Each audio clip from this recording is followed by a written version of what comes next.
가고 싶어 춤에 끼고 싶고 이런 시간들이 모여 피어나나 싶어 이어폰을 꼈어 보면서 나 봤던 우주 비행하고 싶어 The first dish that I'll be cooking for my mukbang is kinyangnyc Mari, which is a Korean rolled egg omelet. To cook the dishes today, I went down to my dormitory kitchen, and for the kinyangnyc Mari, I started off by putting my frozen vegetables into a small microwavable container and then pouring in some lukewarm water. I put the container into the microwave because I wanted it to cook a little even though it was frozen fresh, and after that I just drained the vegetables out in the sink. Next, I just put my pan onto the stove top and heated it up. I set the stove to around low to medium heat, and then I took some of the butter that I had in my fridge and heated it up as well. Here you can just see me taking it out and scooping in a few spoonfuls of butter. I wanted it to be extra flavorful, and then in a separate bowl I cracked in 2 large eggs. I think it's the perfect serving size for one person, and then I just mixed it together with some regular salt and pepper. Once the pan is all heated with the butter, I just put in all of the vegetables and gave it a good mix just to make sure that it's going to be coated evenly and cooked through. When I felt like the vegetables are ready, I poured in the egg mixture, and as you can see here, all of the vegetables got pushed to the side. So I tried to save it a little and push it back into the middle and spread it around so that it's not all in one place. After you do that, you just want to try to roll up the egg roll and make your best attempt at it. If you can't tell, I kind of struggled with it, so you might need like another cooking utensil like the chopstick that I'm using aside from your spatula. And in the end, I think it turned out pretty good. And this is what my egg roll looks like at the end. I think it actually is not that bad, not too shabby, especially for something that's being cooked in the dorm kitchen. I gave it a few pats and transferred it into this container because I needed to bring it back upstairs to my room.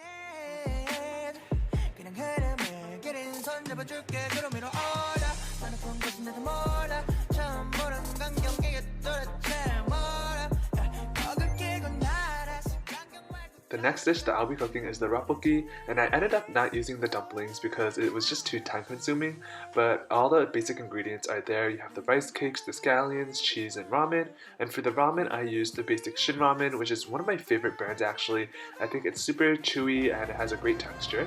And what you want to do is boil some water and put in the ramen, cook it in the pan, pot, whatever you're using to cook your tteokbokki and ramen in. Once the water began to boil a little bit more, I started breaking up the ramen to make sure that it can cook through evenly, and then I added in a sauce pack. To give the ramen a little bit more umami flavor, I also decided to add in some fish bonito flakes, which is a Japanese flavoring soup base, and I mixed it all together and waited for the ramen to cook. While the ramen was cooking, I also decided to prep my tteokbokki, and I bought it in this pre-packaged form, which is super easy to cook as well. And I just took it out with all of the tteokbokki rice cakes and the sauce packets. First, you want to make sure that you're following the instructions. So for my package, it says to rinse the tteokbokki and make sure that it's clean. So I just ran it under some tap water. After washing the rice cakes, I then just drained out the water in the sink. I then saw that my ramen was done cooking, so I transferred it into a bowl so I could begin prepping the tteokbokki. You want to pour in some boiling water into your pan or pot and wait for it to reach this boiling point, and then I just dumped in all of the rice cakes into the water.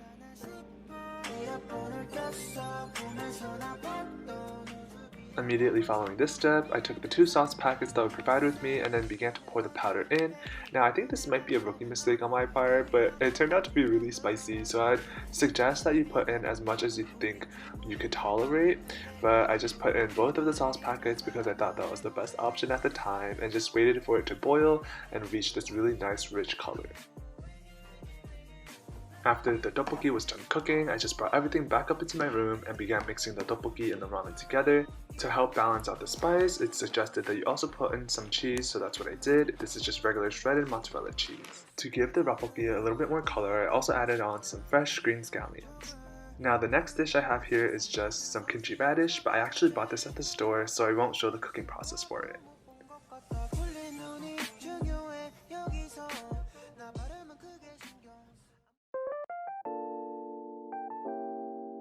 Hi everyone, welcome to my mukbang. My name is Kin, and I wanted to create this mukbang because in order to celebrate May, which is Asian Pacific American Heritage Month, I thought what better way to share my own Asian American experience by eating food and talking to you guys. So first I want to introduce all the foods that I have right here in front of me.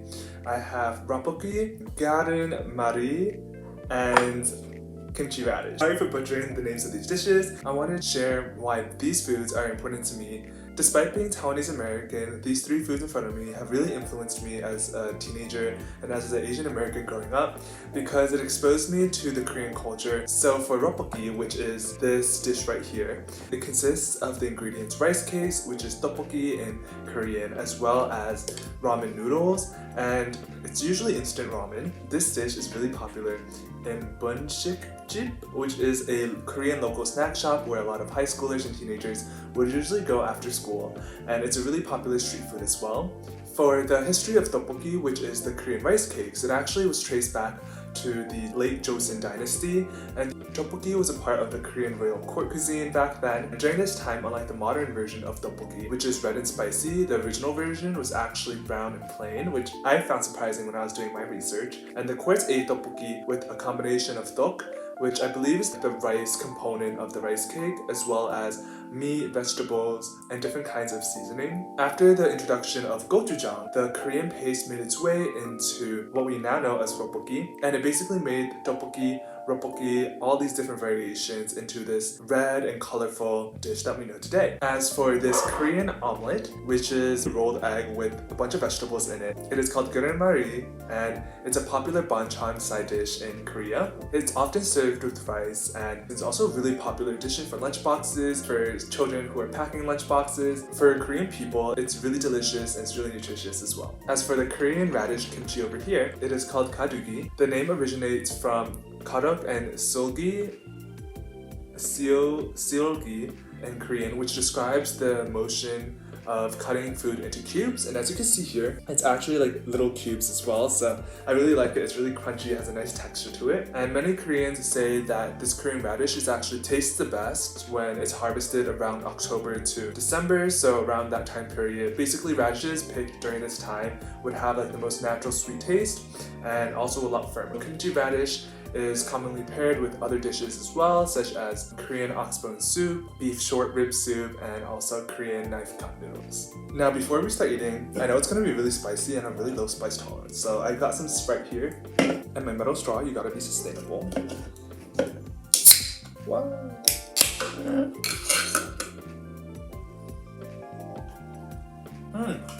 Okay, so first, let's try this Rabokki dish.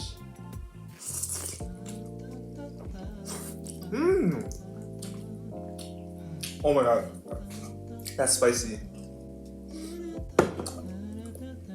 That's spicy, okay. Let's try this rice cake.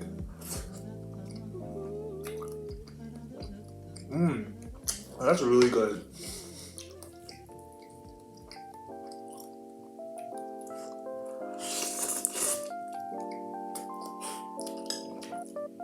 Now let's try the Korean egg omelet.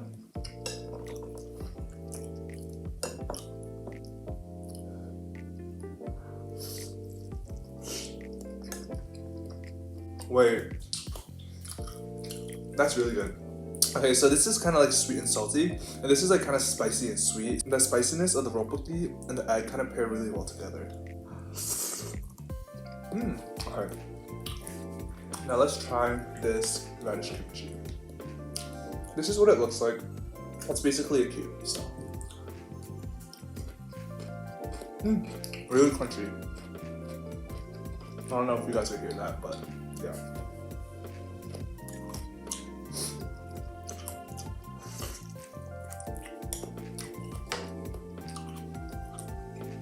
I wanted to first delve into like my childhood and like growing up, what I was kind of like as an Asian American. I would say that as a child, I was definitely kind of the nerdy type in school, and I was the one who always did my homework, and I really didn't play that many video games or like play sports. I'm very unathletic still to this day, and I think that this entire like notion of the model minority myth is kind of what I basically developed in elementary school, at least like subconsciously, because besides from like being a nerd and stuff like that, my parents always sent me to like piano lessons and swimming lessons, like all of the typical kinds of like stereotypical Asian hobbies that one would think of. And And while I do like love these activities that I did, it kind of was a way for my parents to have me differentiate myself from like my classmates. Like at an early age, I guess it did help me differentiate myself. It also played into the model minority myth. And of course my parents obviously don't really know the model minority myth because they're first generation immigrants. Looking back, those activities were kind of what defined me and kind of shaped me into this model minority, even though I wasn't even thinking about it. So yeah. Hopefully that made sense because the spiciness is kind of getting to me. But what I'm saying is, as a child, the activities like that made me special and that I enjoyed actually played into the bigger model minority stereotype. And I didn't know why that was so bad. Like, I knew that like what I was doing was very similar to all my other Asian peers, but I didn't know why it was bad to be called a model minority until like recently, like in recent years. Like, being a model minority doesn't just kind of like serve to uplift like Asian Americans, but it actually is really detrimental to other like communities of color, especially when you're comparing other communities of color to Asian people, and you're like, why, if Asian people could do it with all of these like racism and like structures in place, then why can't this XYZ group do it? And I think you can't compare different groups like that, and it's just really detrimental to like compare like your struggles and privileges.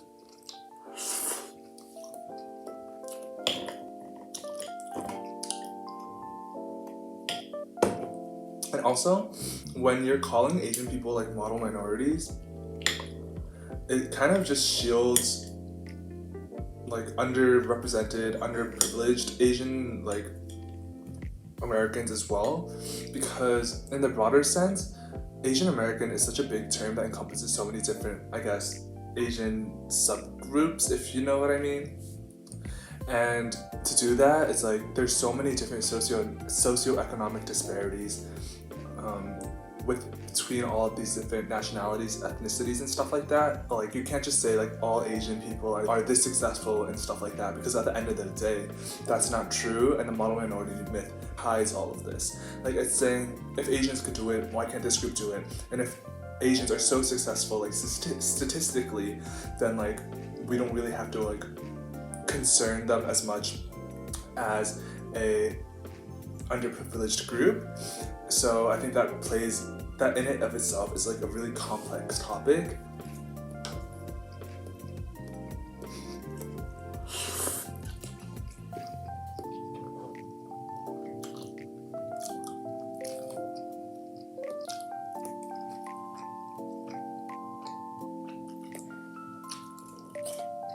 For me, like, I think one of the biggest turning points in terms of my own Asian American identity was definitely going to high school. Like, I went to high school where it was 60% Asian.